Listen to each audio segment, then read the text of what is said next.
Il y a aussi une chose qu'il faut savoir, c'est qu'on peut faire souffrir quelqu'un en l'aimant. Déjà, cet amour, s'il n'est pas inconditionnel, on fait souffrir la personne.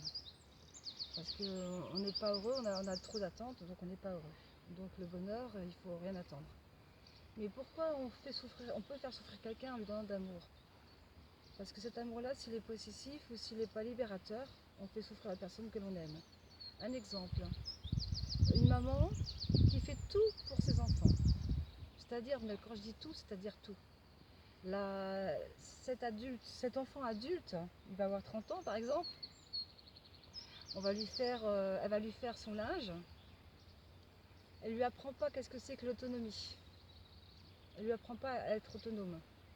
C'est un amour qui va plutôt lui faire du mal à cet enfant, à cet adulte, parce qu'il ne sait pas se débrouiller tout seul. Il a besoin de quelqu'un à l'extérieur de lui. Il n'a pas appris à travailler à l'intérieur de lui, à son intérieur. Et du coup, le plus beau cadeau que vous pouvez faire à quelqu'un, c'est de lui donner sa liberté, de lui redonner sa liberté, et qu'il n'ait plus besoin du tout de vous. Vous continuez d'aimer votre enfant, vous l'aimez sincèrement, mais il n'a plus besoin de vous. Et c'est le plus beau cadeau que vous pouvez faire à quelqu'un.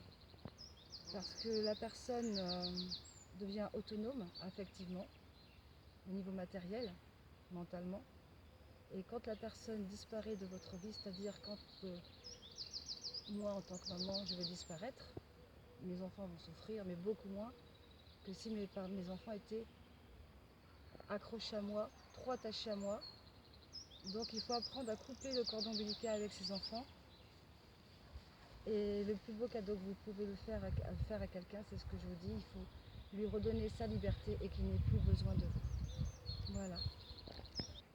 Vous avez dû remarquer que dans les histoires de couple, dans les relations de couple hommes et femmes, quand il y a une séparation, c'est quand il y a une séparation, quand on ne voit plus la personne, qu'on sait réellement si on aime la personne.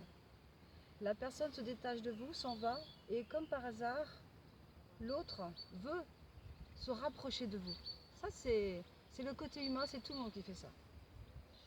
Et il y a aussi une chose qui est très intéressante à observer, c'est que des fois, et bien souvent même, quand vous osez et que vous prenez votre courage et que vous divorcez, par exemple, vous vous séparez de quelqu'un, la personne, elle est obligée, pratiquement obligée de se prendre en charge après.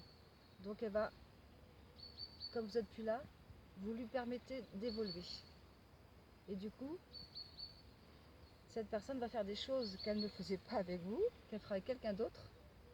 Mais c'est pas grave, vous avez participé à son évolution, tout simplement.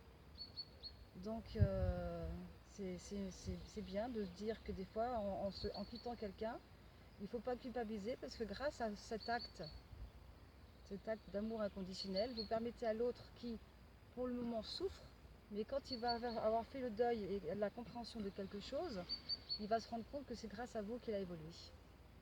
Donc ça, c'est un beau cadeau aussi. Voilà.